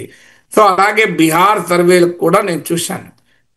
ఆ సర్వేల ప్రకారం అయితే నువ్వా నేనా అనే పోటీ ఉంటుంది. So Prashant Kishor will be vote cutter or vote splitter. ఇప్పుడు ఆయన ఎవరు ఓటు తీసుకుంటాడన్నది అర్థం కాని అంశం. ఆయన Brahmin, upper caste, upper class కనుక బీజేపీకి పడే ఓటు తీసుకుంటాడా? అలా కానీ యంగ్ ఓటర్లను అట్రాక్ట్ చేస్తున్నాడు కనుక తేజస్వి యాదవ్ వెనకాలన్న ఓటు తీసుకుంటాడా? సుపరిపాలన, క్లీన్ పాలిటిక్స్ అంటున్నాడు కనుక లాలు నా కుటుంబానికి ఉన్న జంగల్ రాజ్ ఇమేజ్ రీత్యా సుశాసన్ బాబుగా పేరుగాంచిన నితీష్ కుమార్ మద్దతుదారులను ఓటు తెచ్చుకుంటాడా? These are all still unpredictable. Prashant Kishor ప్రభావం అయితే ఉంటుంది. ఆయన కింగ్ కాదు, కింగ్ మేకర్ అవుతాడని అందరికీ అంచనా, ఎవరో అన్ని ముంచేస్తాడు అని. సో అదే కాకుండా రేపు ఎవరికి మెజార్టీ లేకపోతే క్రిటికల్ రోల్ కూడా ప్లే చేయొచ్చు. అందువల్ల Prashant Kishor knows his limitations very well. So నిజంగా కూడా ఆ మేరకు బీహార్ లాంటి స్టేట్లో, ఎందుకంటే అరవింద్ కేజ్రీవాల్కు ప్రశాంత్ కిషోర్ తేడా ఉంది.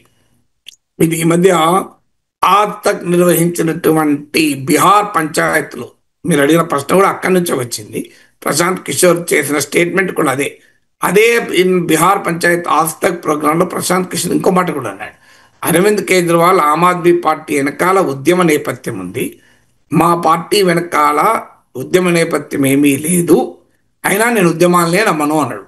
ఆయన నమ్మేది ప్రశాంత్ కిషోర్ ఉద్యమాలు, పోరాటాలు వీటిని నమ్మడు. ఆయన నమ్మేది ప్యాకేజింగ్, కన్సల్టింగ్, మా లాబియింగ్, అడ్వర్టైజింగ్, పబ్లిక్ రిలేషన్స్, ఇవన్నీ ప్లాస్టిక్ సర్జరీ, దీన్ని నమ్ముతాడు. He doesn't believe in hard core politics నమ్మడు. సో ఆయన management, perception management, narrative building, ఇవి ప్రశాంత్ కిషోర్ నమ్మేది. సో అందువల్ల ప్రశాంత్ కిషోర్కు ఉద్యమాల నమ్మకం లేదు కనుక ఆయన పార్టీ ఆమ్ ఆద్మీ పార్టీకి మనం కంపేర్ చేయలేము. అందులో ఢిల్లీకి బీహార్కు కూడా దెర్ ఇస్ డిఫరెన్స్. బీహార్లో బలమైన కాస్ట్ లాయల్టీస్ ఉన్నాయి. 2 కూటముల మధ్య భయంకరమైన పోలరైజ్ పోటీ నడుస్తుంది. అలాంటి పోలరైజ్ పోటీలో అటు ఇటు ఉండరు. బలరాములు కొద్దిమందే ఉంటారు. బలరాములు ఎందుకంటున్నా అంటే మహాభారతంలో అటు ఇటు అక్షౌహిణుల సైన్యం కౌరవుల వైపు పాండవుల వైపు అందరూ సమీకరణ జరిగితే ఆఖరికి శ్రీకృష్ణ పరమాత్మ కూడా ధర్మం కోసం పాండవుల పక్షాన చేరితే బలరాముడు యుద్ధం చేయనని వెళ్ళిపోతాడు. నేను తీర్థయాత్రలకు పోతానంటాడు. ఎందుకంటే నాకు అటు దుర్యోధనుడు ప్రియ శిష్యుడు, ఇటు పాండవులు దగ్గర బంధువులు, అందువల్ల నేను వెళ్ళిపోతున్నా అని వెళ్ళిపోతాడు.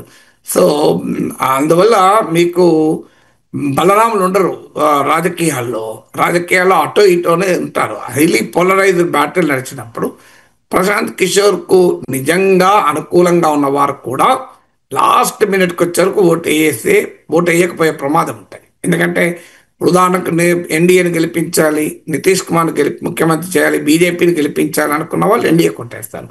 లేదు వీళ్ళని ఓడించాలి, ఆర్జేడీని గెలిపించాలి అనుకున్న వాళ్ళు మహాగఠబంధన్ కొట్టేస్తారు. అందువల్ల బీహార్ ముందున్న ఛాయిస్ ప్రశాంత్ కిషోర్ని ముఖ్యమంత్రి చేయడం కాదు, బీహార్ ముందున్న ఛాయిస్ తేజస్వి యాదవ్ చేయాలా, నితీష్ కుమార్ చేయాలని. సో అలాంటప్పుడు Prashant Kishor will not figure. ఎందుకంటే ప్రజలు వ్యూహాత్మక ఓటింగ్ కూడా వేస్తారు.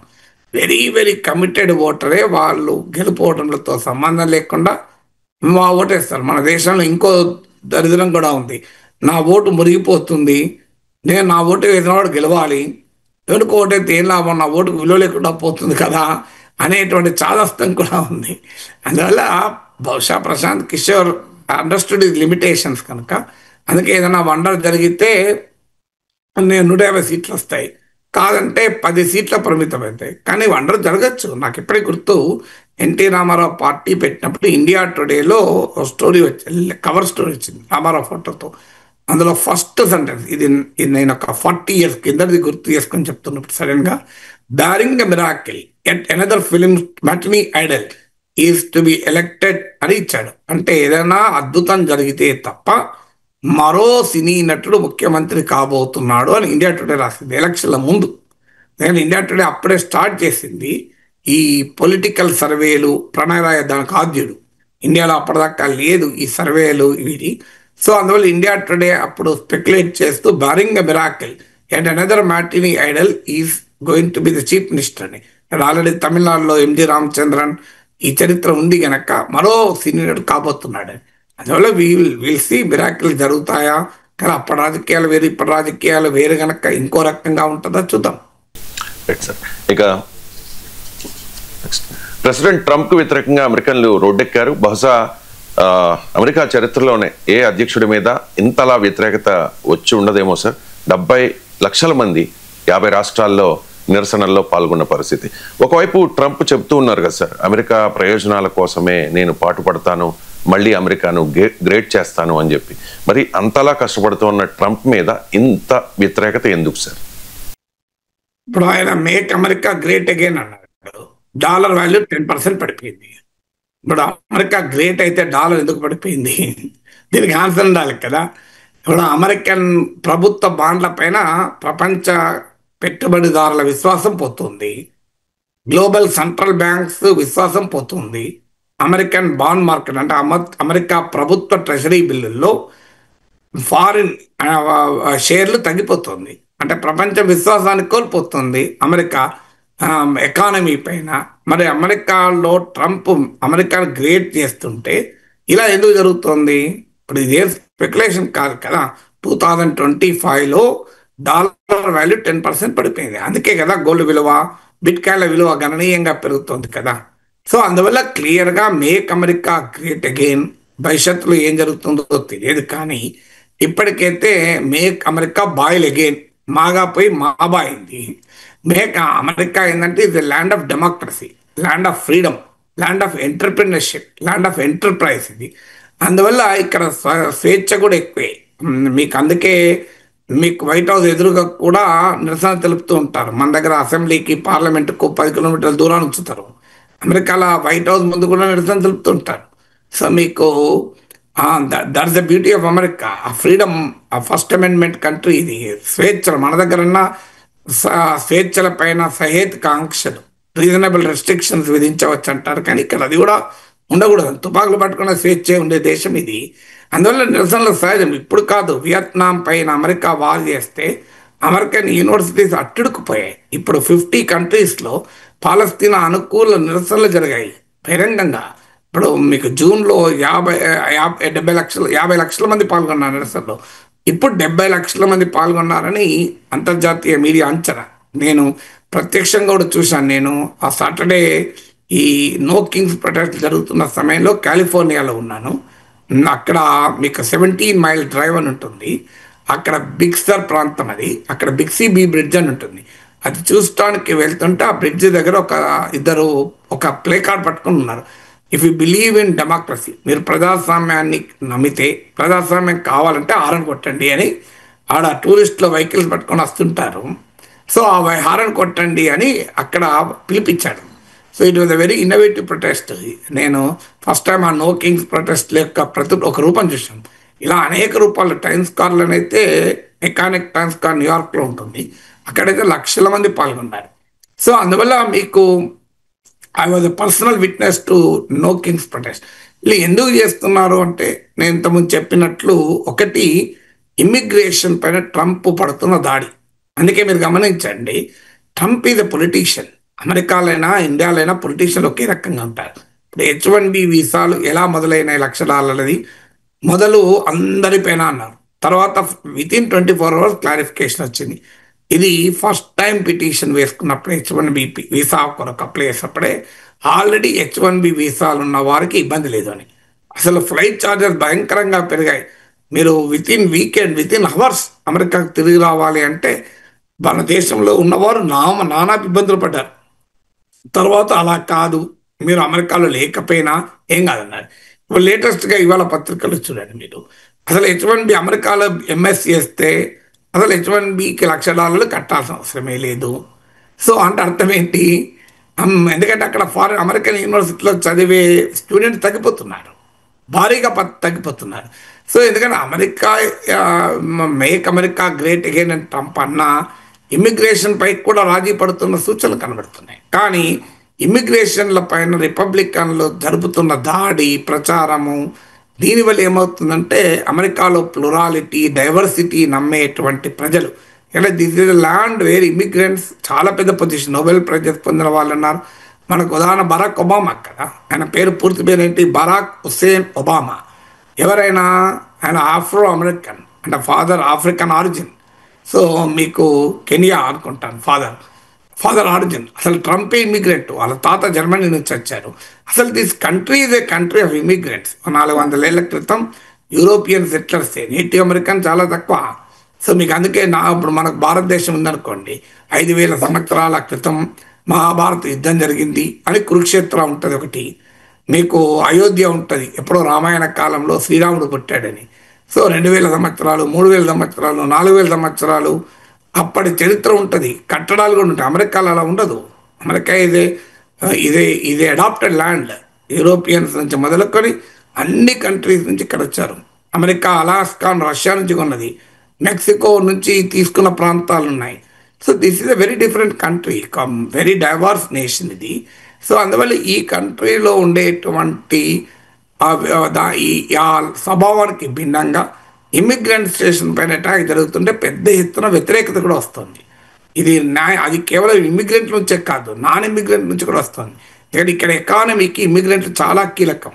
ఇక్కడ కంపెనీలు, ఇక్కడ ప్రజలు కూడా. ఇప్పుడు మీ ఇల్లు క్లీన్ చేయాలనుకోండి, అమెరికాలో ఇల్లు, ఇక వైట్ అమెరికన్ క్లీన్ చేస్తే వాయింపు అవుతుంది, క్లీన్ కాదు వాయింపు అవుతుంది. సో అందుకొరకు ఇక్కడ ఎవరు క్లీన్ చేస్తారు? మీకు మెక్సికన్స్, హిస్పానిక్స్, లాటినోస్ వీళ్ళే కదా క్లీన్ చేసేది. మీకు గ్యాస్ స్టేషన్ల దగ్గర, మీకు రెస్టారెంట్లలో ఎవరు పనిచేస్తారు? ఇమిగ్రెంట్సే. అందువల్ల ఇమిగ్రెంట్స్ 1,000,000 మంది పైన ఉంటారు, లీగల్ అండ్ ఇలీగల్ కలిపి. వాళ్ళు అమెరికన్ ఎకానమీని సబ్సిడైజ్ చేస్తారు. సో అందువల్ల ఇక్కడ ప్రజలకు ఒక పెద్ద సెక్షన్ ఇమిగ్రేషన్ పైన ట్రంప్ విధానాన్ని వ్యతిరేకిస్తున్నారు. రెండవది, అమెరికా ఇంతకుముందు చెప్పినట్టు బలమైన ప్రజాస్వామిక దేశం. ఇది oldest democracy on the earth. భూమిపైన అత్యంత పురాతన ప్రజాస్వామిక దేశం ఇది. ట్రంప్ ఏం చేస్తున్నాడంటే కాన్స్టిట్యూషనల్ పవర్స్ ఇప్పుడు ఆల్రెడీ డెమోక్రట్ పాలిస్తున్న రాష్ట్రాలలో ఫెడరల్ పోలీస్ పంపుతున్నారు. అవి అన్లివబుల్గా మారిపోయాయి, క్రైమ్ పెరిగిందని. ట్రంప్ చెప్పిన దాంట్లో నిజం ఉంది, క్రైమ్ పెరిగిన మాట నిజం. నేను ప్రపంచ స్టార్టప్ క్యాపిటల్ అయిన శాన్ ఫ్రాన్సిస్కో డౌన్ టౌన్లో 2 రోజుల క్రితం వెళ్ళాను. అక్కడ ఒక స్ట్రీట్కి వెళ్తే డేంజరస్ స్ట్రీట్ అంటారు, కార్లో కూడా లగేజ్ ఉంచుకోవద్దు, అద్దాలు పలకొట్టి లగేజ్ తీసుకెళ్ళి ఆశ్చర్యపడాల్సింది లేదని. సో అంత క్రైమ్ ఉంటుంది, హోమ్లెస్నెస్ ఉంటుంది, ఇల్లు లేని వాళ్ళు రోడ్ల మీద ఉంటారు, ఫుట్పాత్ల మీద. సో అందువల్ల ట్రంప్ చేసే వాదన డెమోక్రటమైజ్ చేస్తున్నాడు, కానీ అది రిపబ్లికన్స్ పాలించే స్టేట్స్లో కూడా ఉంటుంది. సో దట్ ఈజ్ అమెరికా ఎకానమీలో ఉండే భయంకర అసమానతలకు నిదర్శనం అది. సో మీకు శాన్ ఫ్రాన్సిస్కో ఇది బిగ్ టెక్ క్యాపిటల్, ప్రపంచంలో ఉన్న టాప్ కంపెనీలు ఉండేటువంటి ప్రాంతం అది. మీకు గ్లోబల్ ఇన్వెస్టర్లు మీట్ అయ్యే ప్లేస్, అక్కడ కూడా ఈ ప్రాబ్లం ఉంటుంది. సో ట్రంప్ ఏం చేస్తున్నాడంటే పాలిటిక్స్లో భాగంగా డెమోక్రాట్లు పాలించే రాష్ట్రాల్లో ఫెడరల్ పోలీస్ పంపిస్తున్నాడు. మీ క్లాసిక్ ఎగ్జాంపుల్ లాస్ ఏంజల్స్, ఇప్పుడు శాన్ ఫ్రాన్సిస్కో కూడా ఫెడరల్ పోలీస్ పంపుతూ ఉంటున్నాడు. ఇది రాజ్యాంగ విరుద్ధమైన చర్య. ఎందుకంటే భారతదేశం కన్నా కూడా అమెరికాలో రాష్ట్రాలకు చాలా అధికారాలు ఉంటాయి. ఇప్పుడు మన ఇండియా, నేను అది వేరే సబ్జెక్ట్ ఇంకో టైంలో మాట్లాడతాను. ఇండియాలో ఉన్న స్టేట్స్, ఇండియా పూర్తి ఫెడరల్ స్టేట్ కాదు, క్వాసై ఫెడరల్, సమైక్య రాజ్యం అనేది. కానీ అమెరికా పూర్తి స్థాయిలో సమైక్య దేశం, ఇది ఫుల్ ఫెడరల్ కంట్రీ.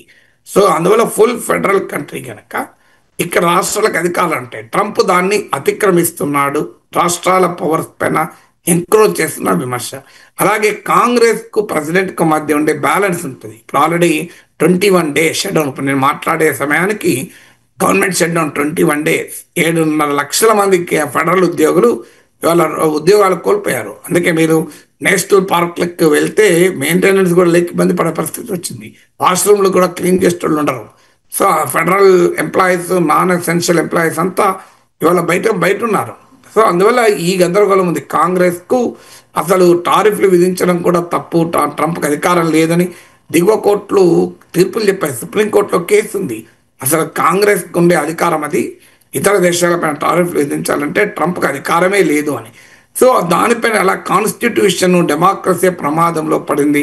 మీరు విద్వేషము, చార్లీ కర్క్ అని ట్రంప్ మద్దతుదారుడు 31 years. సో ఆ విద్వేషానికే బలైపోయాడు. మీకు ఇవన్నీ జరుగుతున్నాయి కనుక అమెరికన్ సమాజంలో పెరుగుతున్నటువంటి అసహనము, మీకు ట్రంప్ రేటింగ్లు కూడా పడిపోతున్నాయి. అమెరికన్ డాలర్ ఈ 2025లో 10% కోల్పోయింది. అమెరికన్ బాండ్ మార్కెట్, ప్రభుత్వ ట్రెజరీ బిల్లుల్లో మీకు విదేశీ ఇన్వెస్టర్లు పెట్టుబడులు పెట్టడం తగ్గిపోతుంది. సో అమెరికన్ ఎకానమీ పైన ప్రపంచ విశ్వాసం సన్నగిల్లుతోంది. వీటి రిఫ్లెక్షనే ఈ నో కింగ్స్ ప్రొటెస్ట్. రష్యా నుంచి భారత్ ఆయిల్ కొనడాన్ని ట్రంప్ తీవ్రంగా అబ్జెక్ట్ చేస్తూ ఉన్నారు సార్. ఇప్పటి వరకు అయితే అమెరికా భారత్ల మధ్య ఎటువంటి ట్రేడ్ డీల్ కాలేదు. ఇప్పుడు భారత్ ముందున్న ఆప్షన్స్ ఏంటి సార్? భారత్ ఏమి ఎంచుకోవాలి? యుఎస్తో ట్రేడ్ డీల్ చేసుకోవాలా, లేకపోతే రష్యా నుంచి ఆయిల్ కొనాలా? ఏమి ఎంచుకోవాలి సార్ భారత్? ఇప్పుడు రష్యా నుంచి ఆయిల్ కొంటే నిజంగానే సమస్య. కొంతమంది వాదిస్తున్నారు రష్యా నుంచి ఆయిల్ కొంటే వచ్చే లాభం ఎంత, అందులో ఎక్కువ భాగం ముఖేష్ అంబానీ మరో ప్రైవేట్ కంపెనీకే పోతుంది. ప్రభుత్వ రంగ కంపెనీలకు వచ్చేది తక్కువ. ముఖేష్ అంబానీ కొరకు రష్యా నుంచి ఆయిల్ కొని వచ్చే ప్రయోజనం దేశానికి ఎంత? అమెరికాతో వాణిజ్య ఒప్పందం దెబ్బతింటే జరగకపోతే మన ఆంధ్రప్రదేశ్లో ఆక్వాకల్చర్ నుంచి మొదలుకొని సూరత్లో డైమండ్ల పరిశ్రమ వరకు, మన లెదర్ ఇండస్ట్రీ నుంచి మొదలుకొని ఫార్మా వరకు దెబ్బతింటాయి కదా. ఎందుకు మరి అమెరికాతో వాణిజ్య ఒప్పందం కుదుర్చుకోవడం ముఖ్యం కదా. ట్రంప్ ఏమో రష్యా నుంచి ఆయిల్ కొంటే ట్రేడ్ అమెరికా ఇండియాతో జరపను అని టారిఫ్లు విధిస్తున్నాడు కదా. సో ఏమవుతుంది, రష్యా నుంచి ఎందుకు కొనాలి అనేది ఒక వాదన. కానీ సమస్య ఎక్కడ వస్తుంది అంటే, మీకు రష్యా నుంచి ఆయిల్ కొనడం మానేసామనుకోండి, ట్రంప్ టారిఫ్లు విధించడా? ఇప్పుడు ట్రంప్ విధించిన 50%లో రష్యా నుంచి ఆయిల్ కొంటున్నందుకు విధించేది 25%. మిగతా 25% దానికి సంబంధం లేదు కదా. మరి అదొకటి. తర్వాత గతంలో మనము ఇరాన్ నుంచి ఆయిల్ కొనొద్దంటే ఆపేశాం. నేను చాలా వీడియోలో చెప్పాను. ఆ రోజుల్లో ట్రంప్ ఫస్ట్ టర్మ్లో, ఆ రోజుల్లో మన టోటల్ ఆయిల్ ఇంపోర్ట్స్లో 10 to 12% ఇరాన్ నుంచి ఉండేవి. కంప్లీట్ జీరోకి తెచ్చుకున్నాను. అలాగే మీకు వెనిజులా నుంచి ఆయిల్ కొనొద్దంటే కొనడం మానేశాం. ట్రంప్ ఆగాడా? ఇప్పుడు రష్యా నుంచి కొనొద్దంటున్నాడు. పోనీ ఇక్కడికి ఆగుతాడా? ఆగడు. ఎందుకు అంటే అసలు ఎజెండా అది కాదు. అసలు ఎజెండా ఏంటంటే, అసలు ఎజెండా ఆయిల్ కొనడమే ఆపడం అయితే ఫస్ట్ అటాక్ చైనాపై చేయాలి, యూరోపియన్ యూనియన్పై చేయాలి. మనం చాలాసార్లు చెప్పాం కూడా, మాట్లాడుకున్నాం కూడా. 51% of Russian natural gas LNG, liquefied natural gas LNG exports European union. 47% of Russian crude oil exports చైనాకు, మనకు 38%. సో అందువల్ల ఏ రకంగా చూసినా ఇండియా టార్గెట్ కాకూడదు. నిజంగానే ఆయిల్ రష్యా నుంచి మనం కొనడమే కారణమైంది. అది కారణం కాదు. అసలు కారణం ఏంటంటే, మన అగ్రికల్చరల్ అండ్ డైరీ మార్కెట్లోకి అమెరికా ఎంటర్ కావాలనుకుంటారు. ఉదాహరణకు అమెరికా సోయాబీన్, అమెరికా మొక్కజొన్న, ఇలా అమెరికా పాల ఉత్పత్తుల్ని మన దేశంలోకి పెద్ద ఎత్తున పంపించాలి అన్నది అమెరికా లక్ష్యం. దీన్ని ఇండియా అంగీకరించడం లేదు. ఎందుకంటే మనం పోటీ పడలేం. ఇప్పుడు మన దేశంలో సగటున పాల రైతులకు 2 ఆవులు 3 ఆవులు లేదా 2 బర్రెలు 3 బర్రెలు ఉంటే ఎక్కువ. కానీ అమెరికాలో 300 నుంచి 400 పాడి పశువులు ఆవులు ఉంటాయి ఒక్కరికి. అసలు 1000 ఎకరాల భూములు ఉంటాయి, 20,000 ఎకరాలు, 10,000 ఎకరాల భూములు ఉంటాయి. రైతులకు హెలిప్యాడ్లు ఉంటాయి ఇళ్లలో. వాళ్ళకు 20,000 ఎకరాలు హెలికాప్టర్ల ద్వారా విత్తనాలు వేస్తారు. That is how the American agriculture is. అందువల్ల America agriculture, dairy highly subsidize కూడా. అందువల్ల అవి కనుక ఇండియాకి వస్తే మనం నిలబడలేము. ఇది మన బాధ. సో అందువల్ల మనం అంగీకరించడానికి సిద్ధంగా లేము. కొంత రాజీ పడుతున్నాం. ఉదాహరణ కాటన్ పైన ఇంపోర్ట్ డ్యూటీ ఎత్తివేసింది మోడీ ప్రభుత్వం. కానీ పూర్తి స్థాయిలో రాజీ పడితే ఇక్కడ రాజకీయంగా బతకరు. ఈవెన్ మోడీ కానీ ఇంకెవరు కానీ అది సాధ్యం కాదు. ట్రంప్కి ఏంటంటే అక్కడ ఈ ఫార్మింగ్ కమ్యూనిటీ ఉంది, ముఖ్యంగా మిడ్ వెస్ట్ అమెరికాలో ఉంటారు వాళ్ళ ఈ సోయా పండించే రైతులు ఎక్కువగా. సో ఇదంతా Republican belt, Trump support base. So వారికి ఇప్పటికే చైనా తనపై విధించిన టారిఫ్లకు ప్రతీకారంగా మీకు సోయా కొనడం మానేశారు. ప్రపంచంలో ఉత్పత్తి అయ్యే సోయాలో 60% చైనానే కొంటుంది. అమెరికా ప్రొడ్యూస్ చేసే సోయాను అత్యధికంగా చైనాకు కొంటుంది, ఎందుకంటే చైనాలో పోర్క్ ఇండస్ట్రీకి ఫీడ్గా అది వాడతారు సోయా. సో అందువల్ల ప్రాక్టికల్గా అమెరికాకు ఇప్పుడు కావాల్సింది ఇండియన్ అగ్రికల్చరల్ అండ్ డైరీ మార్కెట్లకు ఎంటర్ కావాలి. అందుకొరకు ఈ రష్యన్ ఆయిల్ బూచిగా చూపెడుతుంది. బూచోడు వస్తాడు, మన చిన్నప్పుడు చూడండి, అన్నం తినాలి తల్లి, బిడ్డ తినకపోతే బూచోడు వస్తాడంటాడు కదా. సో ఆ బూచోడు ఈ రష్యన్ ఆయిల్. సో అందువల్ల ఒకటి మన రష్యన్ ఆయిల్ కొనడం మానేసిన ట్రంప్ దాడి ఆపడు, ఇది మొదటిది. రెండోది నెక్స్ట్ ఏమంటాడు, రష్యా నుంచి డిఫెన్స్ సప్లైస్ కూడా కొనద్దంటాడు. మరి సాధ్యమా? అమెరికా నుంచి మనం ఆధారపడగలమా? ఇటీవల ఆపరేషన్ సింధూర్ సమయంలో మనం నిలబెట్టింది కాపాడింది ఏంటి? రష్యన్ S-400 మిసైల్ డిఫెన్స్ కదా. ఇది మరి దాన్ని ఇప్పుడు రష్యా నుంచి కొన్నాం కదా, అప్పుడు కూడా అమెరికా ఆంక్షలు విధిస్తాను బెదిరించింది కదా. Countering American adversaries through sanctions act అని కార్సా చట్టం కింద ఇండియా పైన ఆంక్షలు విధించింది. మనం వాటిని లెక్క చేయకుండా S-400 కొన్నాం. కొన్న తర్వాత మనం మినహాయింపు ఇచ్చారు. సో అందువల్ల మినహాయింపు ఇచ్చారు. అలాగే ఇరాన్తో చబార్ పోర్టు మీరు ఇన్వెస్ట్ చేయొద్దని అంటారు. సో అమెరికాతో ఒక్కసారి రాజీ పడితే ఒక దగ్గర ఆగదు. సో మీరు అది అంతలా రాజీ పడాల్సిందే. ఏదో ఒక దగ్గర రాజీ పడతానంటే అయిపోతుందా? ఇప్పుడు అమెరికా నుంచి డిఫెన్స్ ఆయుధాలు కొనమంటున్నాడు, పెట్రోలియం గ్యాస్ కొనమంటున్నాడు, ఆఖరికి పాకిస్తాన్ ఇండియాల మధ్యవర్తిత్వం జరుపుతా అంటున్నాడు, కాశ్మీర్ పైన మీడియేషన్ చేస్తా అంటున్నాడు. ఇవన్నీ అంగీకరిద్దామా? సో అందువల్ల మీకు it's not an issue between trade deal and Russian oil. మనకు అమెరికాతో గౌరవప్రదమైన పరస్పర ప్రయోజనకరమైన మ్యూచువల్లీ బెనిఫిషియల్ ట్రేడ్ డీల్ కావాలి. అదే సమయంలో రష్యన్ ఆయిల్ కొనడమా కొనకపోవడం అనేది మన కన్జ్యూమర్ ఇంట్రెస్ట్ల ఆధారంగా నిర్ణయం జరగాలి. అదే మన గవర్నమెంట్ ఆఫ్ ఇండియా చెప్పింది. ఒకవేళ నిజంగానే రష్యన్ ఆయిల్ చీప్ కాదనుకోండి, కొనము. ఇప్పుడు రష్యన్ ఆయిల్ ఎదుర్కొన్నామా? ఉక్రెయిన్ వార్ కన్నా ముందు ఇండియా టోటల్ ఆయిల్ ఇంపోర్ట్స్లో 1% రష్యా. ఇప్పుడు అది ఆ స్టేజ్ కూడా వస్తుంది. ఇప్పుడు అది తెలిసే ట్రంప్ ఏమో ఈ ఇండియా రష్యన్ ఆయిల్ కొనడం మానేసింది అని మాట్లాడుతున్నాడు. మానేస్తుంది అని, ఇప్పుడే కాదు స్లోగా మానేస్తుందని. ఎందుకంటే ట్రంప్కు అర్థమైంది ఏంటంటే రష్యన్ ఆయిల్ ఇవాళ వరల్డ్ ఆయిల్ మార్కెట్ బాగా తక్కువ ధరలు. రష్యా $60 క్యాప్లో ఆయిల్ అమ్ముతుంది, మార్కెట్లో ఇంకో $10 లోపే. చాలా గ్యాప్ తగ్గిపోయింది. ఇంకా తగ్గింది అనుకోండి, మన రష్యా నుంచి ఆయిల్ కొనము, ఎక్కడ చౌక కాస్తే ఎక్కడ కొంటాం. అప్పుడు తన ఖాతాలు వేసుకోవచ్చు. ఎందుకంటే ఆల్రెడీ ఇండియా పాక్ వార్ వేసుకున్నాడు కదా. చూడండి, నేను చెప్తేనే ఇండియా కొనడం మానేసింది అని. సో ఎలాగూ జరిగేదాన్ని తన ఖాతాలో వేసుకోవడానికి ట్రంప్ ఆలోచన కూడా ఉండొచ్చు. అందువల్ల అల్టిమేట్గా మనకు అమెరికాతో ట్రేడ్ డీల్ కావాలి, అది మ్యూచువల్లీ బెనిఫిషియల్ ఉండాలి. రష్యా నుంచి ఆయిల్ కనుక మనకు చీప్ వస్తే కొంటాం, చీప్ రాకపోతే కొనం. అది ఒక సావరిన్ నేషన్ యొక్క నిర్ణయం, ఒక సెల్ఫ్ రెస్పెక్ట్ సంబంధించింది. భారతదేశం ఎవరితో స్నేహం చేయాలనేది మనం నిర్ణయించుకోవాలి. పాకిస్తాన్ లాంటి దేశం అటు అమెరికాతో చైనాతో ఇద్దరితో సంబంధాలు పెట్టుకుంటోంది. మనం అంతకన్నా వీక్ కంట్రీనా? అమెరికాకు శత్రు దేశం చైనా, ప్రత్యర్థి దేశం. కానీ పాకిస్తాన్ ఇద్దరితో గేమ్ ఆడతలేడా? అటు ఇరాన్తో ఇటు అమెరికాతో గేమ్ ఆడతలేడా? అటు పాలస్తీనా సపోర్ట్ చేస్తున్నాడు, అమెరికా ఇజ్రాయెల్కి సపోర్ట్ అని అమెరికాతో కలిసి లేడా? సో అందువల్ల when Pakistan can play the game, why not India? మనం ఎందుకు రష్యా అన్న అమెరికా అన్న చూస్ చేసుకోవాలి? మాకు రెండూ కావాలి, మీరు నిర్ణయించుకోనే చెప్పడమే. Right sir. ఇక ఫైనల్గా ఆఫ్ఘన్తో ఇటీవల జరిగిన మిలిటరీ ఘర్షణల వెనుక భారత్ ఉంది అనేది పాకిస్తాన్ ఆరోపణ సార్. పాకిస్తాన్ చేస్తున్న ఈ ఆరోపణలు నిరాధారం, అర్ధరహితం అని చెప్పి తాలిబాన్స్ ఖండిస్తున్న పరిస్థితి. సార్, ఒకప్పుడేమో భారత్కు వ్యతిరేకంగా పాకిస్తాన్ని తాలిబాన్స్ ఉపయోగించుకున్నారు, ఇప్పుడేమో భారత్కు ఫ్రెండ్లీగా పాకిస్తాన్కి అగైనెస్ట్గా తాలిబాన్స్ ఉంటున్న పరిస్థితి. తాలిబాన్స్లో ఈ మార్పులకు కారణాలు ఏంటి సార్? పాకిస్తాన్ తాలిబాన్ ఉపయోగించుకోలేదు, తాలిబాన్ పాకిస్తాన్ ఉపయోగించుకుంది. సో మనకు తాలిబాన్తో డైరెక్ట్ ఘర్షణ ఏం లేదు, మన బార్డర్ కాదు కదా ఆఫ్ఘనిస్తాన్. తాలిబాన్ పాకిస్తాన్ ఉపయోగించుకోవడం ఏమీ లేదు, పాకిస్తానే తాలిబాన్ ఉపయోగించుకుంది. మీకు అందుకు ఉదాహరణే వాజ్పేయి ప్రధానమంత్రిగా ఉన్న సమయంలో మన కందహార్ అప్పుడు భారత విదేశాంగ మంత్రి మన ప్లేన్ హైజాక్ చేస్తే మసూద్ అజర్ లాంటి ఇప్పుడు జైషీ మహమ్మద్ ఫౌండర్ ఒక నొటోరియస్ టెర్రరిస్ట్ను తీసుకొని కందహార్కి వెళ్లాల్సి వచ్చింది. అప్పుడు తాలిబాన్ పాలిత ఆఫ్ఘనిస్తాన్కు వెళ్ళి అప్పగించాల్సి వచ్చింది. అందువల్ల తాలిబాన్ను పాకిస్తాన్ మనకు వ్యతిరేకంగా వాడుకుంది.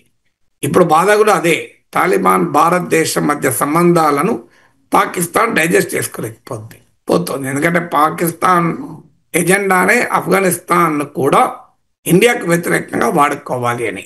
ఆ ఎజెండా అమలు కాకుండా ఉంది కనుక పాకిస్తాన్ భరించలేకపోతుంది. ఎందుకంటే ఇది మొదటి కారణం. రెండవది ఏంటంటే తాలిబాన్ 2021లో పవర్లోకి వచ్చినప్పుడు పాకిస్తాన్ భావించింది ఏంటంటే తాము సృష్టించిన, తాము ట్రైన్ చేసి, తాము ప్రమోట్ చేసిన వాళ్ళే కదా తమకు బ్రాంచ్ ఆఫీస్గా, తమ ఏజెంట్గా పనిచేస్తారనుకున్నారు. కానీ తాలిబాన్లు ఇండిపెండెంట్ ఐడెంటిటీ మొదలుపెట్టాడు. ఇది రెండవ కారణం. వాళ్ళు స్వతంత్ర విదేశాంగ విధానం ఉండాలి అని కోరుకుంటున్నారు.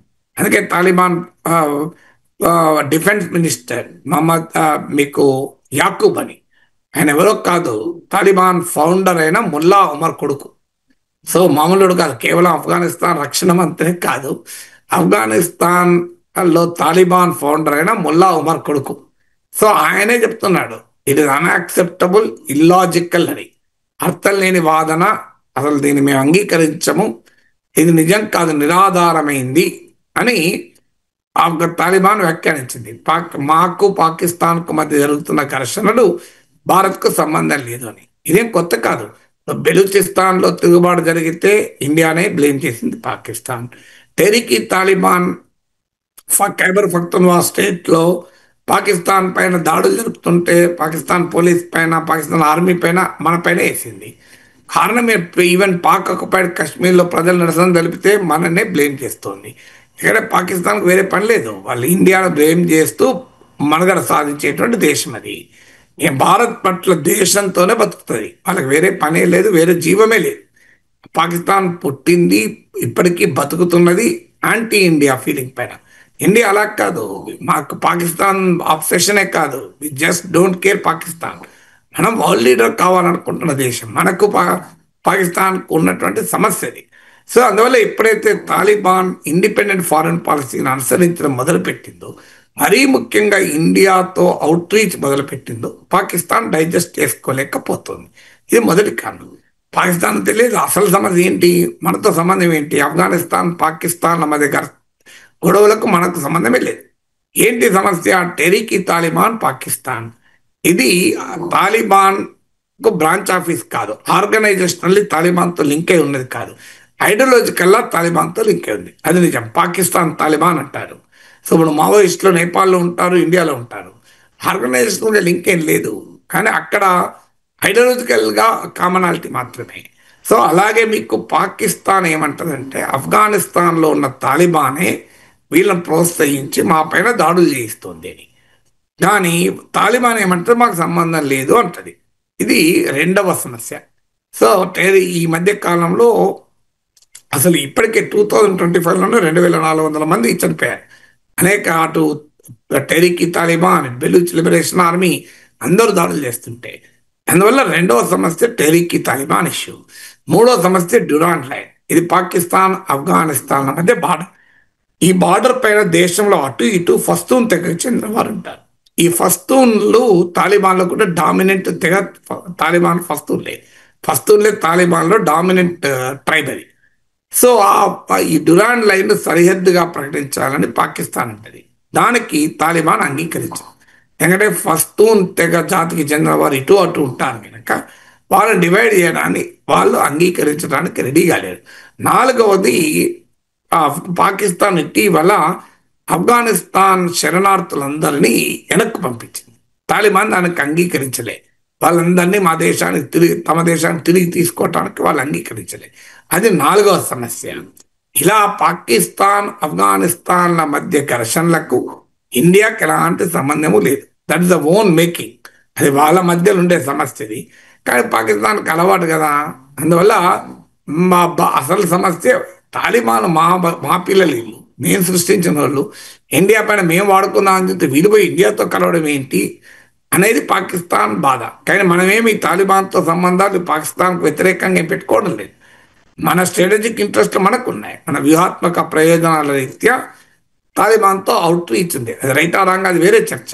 కానీ అవుట్ రీచ్ కారణం పాకిస్తాన్లో ఏదో పుల్లలు పెడదానికి చేస్తున్న పని కాదు. We have our own strategic interest ఆఫ్ఘనిస్తాన్లో.